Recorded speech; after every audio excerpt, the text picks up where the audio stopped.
At last, minute essays. Oh, okay, not really. Welcome to the second edition of Tidbits, the video equivalent of stitching together a statue out of garbage lying around the house instead of cleaning it up. In other words, I gather up topics I think would make for interesting videos, but not for particularly long ones. And today's connecting topic of choice is memories about video games that are so extremely specific that I'm sure not many other people share them. This is going to be a bit of an unusual video, ruminating on the past, if you will. You may have noticed that I'm old, at least by internet standards. However, I am also located in a country that is east of Germany, but west of Japan. Which means I didn't have the typical gaming experiences like my dad buying me Sonic and cursing me to read hot takes about that series for the rest of my natural lifespan. So I think that there is some value in sharing those experiences with a larger audience. Or maybe I'm just bitter about American tubers assuming everyone played Ocarina of Time. With the march of technology and the market here no longer being 95% pirates, I figured there is some value in discussing the kinds of gaming moments that I had experienced and vividly remember, but are now, in the age of the internet, kinda impossible to replicate, even if said value is purely comedic. You kids don't know how easy you have it. Back in my days, you had to drive 300 kilometers to the country's capital to even pirate San Andreas, and then it turned out to be a bootleg with bad translation. And we still liked it, goddammit. We'll go over these in chronological order. The first story is from when I was around 8 to 10 years old. A bit of background. Hey, have you ever heard the term localization? Cause here, in Poland, we fucking didn't, not back then. Oh sure, there were some games translated to Polish, even employing local actors for the voices, on PC. When it comes to console games, I'm pretty sure that the first localized titles came out during the PS360 era, and they were still such a minority that the feature had to be advertised. And then you get Teen Tidu buying a copy of Mass Effect 2 with worse voice acting and no way to change it because the disc only fit one full set of voiced lines apparently. I think the only game that came out before that I recall being surprised by having Polish audio was goddamn iToy. So yeah, if you ever wondered why am I speaking English in all these videos, this is partially why. Anyway, this is all to say that I beat Metal Gear Solid 1 in a language I didn't speak with absolutely zero idea of what I was doing. I still watch the cutscenes because I like the sounds and voices, but I'm also the person that watched the original Helsinki in German because it was running on late night TV when I was visiting our western neighbors with my parents one summer. And no, I did not speak German back then either. Which is to say, I understand FromSoft Miyazaki's design ethos of reading a book with pages missing on a deep level, because I've been through this shit several times. Anyway, back to MGS1. Of course, I did have a guide magazine handy for any moment I felt was flying over my head, like how to contact Meryl. All I had to do was look at the back of the game case I did not have. Thanks Kojima, that's 2 hours of my childhood I'll never get back now. But I made a point of not using the guide unless I felt absolutely helpless. Enter Psycho Goddamn Mantis. Now I'll read more deeply into your soul. I can see into your mind. So, you enjoy NSFW Valhalla fan art. If you are unaware, Psycho Mantis is a boss that reads your mind, which is to say, your button inputs. So, if you try to shoot him, he dodges. The trick was to plug your controller to a second player port, which the game spells out for you if you call for help enough times. So of course, Child Tidu got stuck there and checked the guide, right? Nah-uh! See, in MGS1, Snake has a 3-hit melee combo, punch, punch, kick. It's mostly pointless in the game itself, but it makes for a very cool set piece as he fights his clone twin brother bare-chested and bare-handed atop a wrecked nuclear Gundam. But see, when you use it, you can redirect the kick, send 2 punches one way and then kick a dude behind you for added coolness or something. So, when you fight Psycho Mantis, you throw the 2 punches for him to dodge and then kick the spot where he dodges to, actually dealing damage. Very minuscule mosquito bite damage. This is most likely nothing more than a programming quirk, Mantis not being able to perform 2 dodges in quick succession because you can't even shoot at him that fast usually. But in my goopy child brain, this was the intended way to play. Cherry up the gas mask motherfucker to death while crawling every 5 seconds to dodge his attacks. I'm pretty sure the whole fight took me like half an hour to beat because of this. Is it worth doing this as a challenge? No, absolutely not. This is like the opposite of speedrunning. Please learn from my mistakes and don't subject yourself to tedium that is only comparable to being an MMO player. But damn it, was I proud of beating him at that age. I could feel my brain expand tenfold. I became Psycho Mantis, ensuring that in my infinite gamer enlightenment I wouldn't even consider talking to a girl for the next 6 years of my life. So that is the first blessing of the modern age.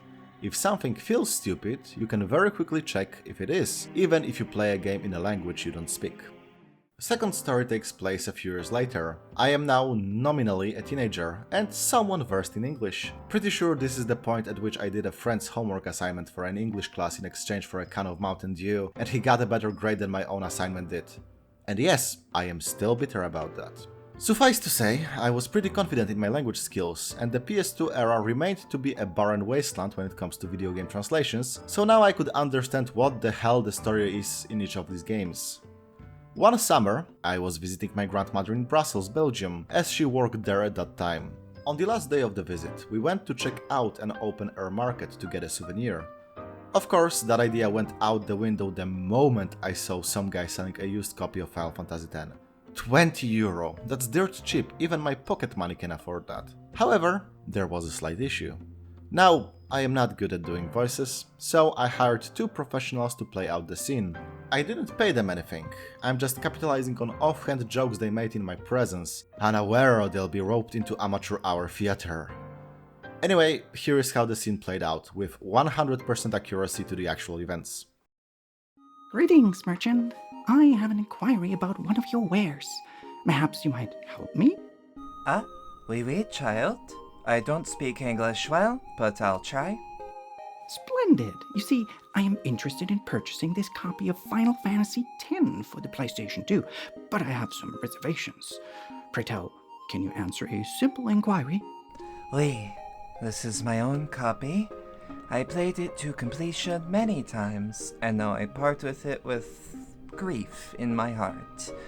But my children are starving. What do you want to know? Well, you see, all the scripture on the packaging is in French. Curse my age, for I have not learned that language yet. Is there perhaps language selection in this title to let me play in English, the royal language we are now using to communicate? Certainly.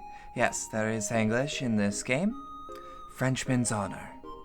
Smashing! Please accept this bill for your wares. I wish your business well, merchant.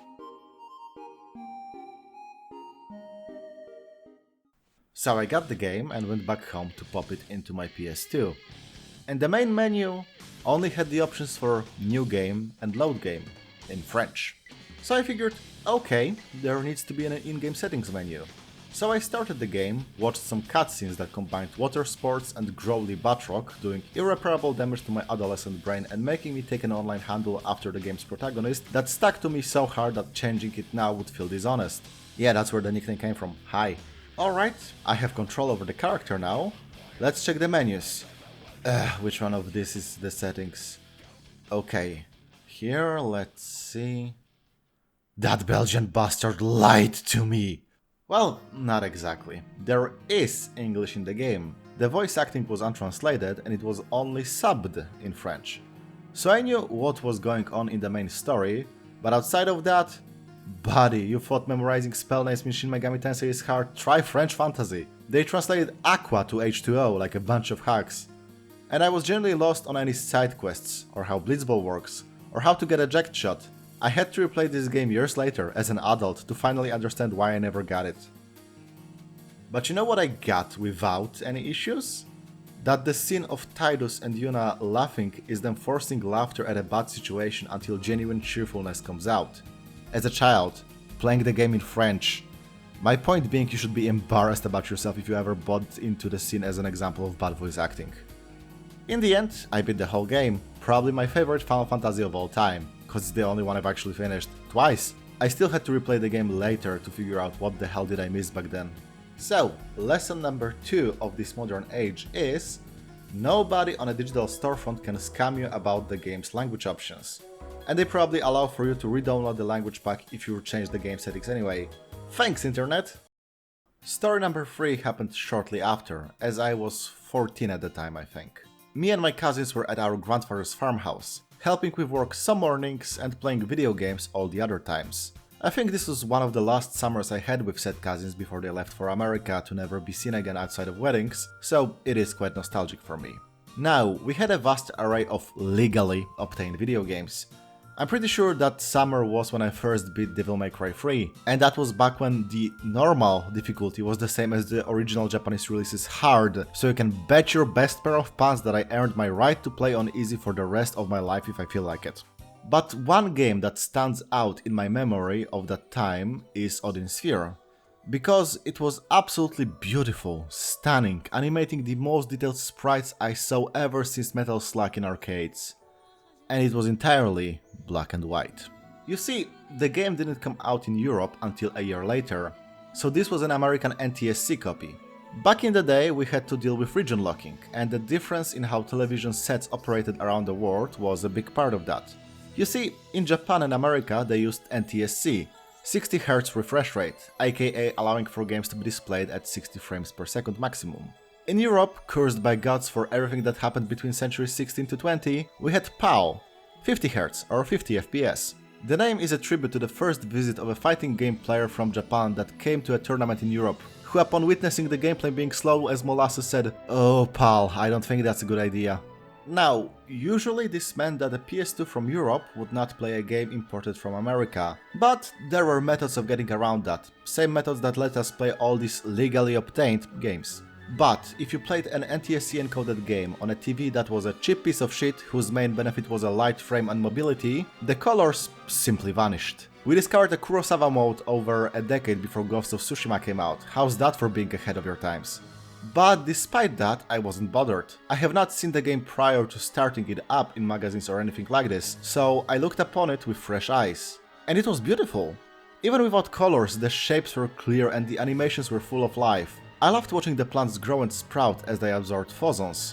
And then I got to the final boss of Gwendolyn's route and the framerate dropped into negatives, so I never finished the game until Leifhazir came out 10 years later. But boy, did I remember it, and want to return to it ever since. Good design is multifaceted, and while ideally all parts sing in harmony so that you don't need to concern yourself whether you like the line art or coloring more, having each step of the design process done immaculately goes a long way and breathes life into the end product. So while I don't advocate playing games in black and white, heavens know how ugly LA Noire is with that filter slapped on top of it, I think being able to take an element of a game or other works out of the equation sometimes can be a fun thought experiment. So yeah, lesson 3, fuck region locking, I hope it stays dead. Alright, that's all the memories I remember. I don't think there will be more like it in the future, but this was a nice change of pace. Please give a warm, standing ovation to the two actors I roped into helping me today, Mama Bedlam and RagnarRox. Mama is a VTuber streamer that plays a lot of good horror and other titles, whereas Ragnar is my senpai that I looked up to for years who makes nothing but banger video essays. Check them out if you haven't already. As usual, huge thanks go to my Patreon supporters, now visible on the screen. They fund me stalling out actual videos with filler like this. Speaking of, don't expect anything until late August or so. I think my wife would kill me if I edited stuff during my own wedding and honeymoon, but because I have some room to breathe, well... See you then.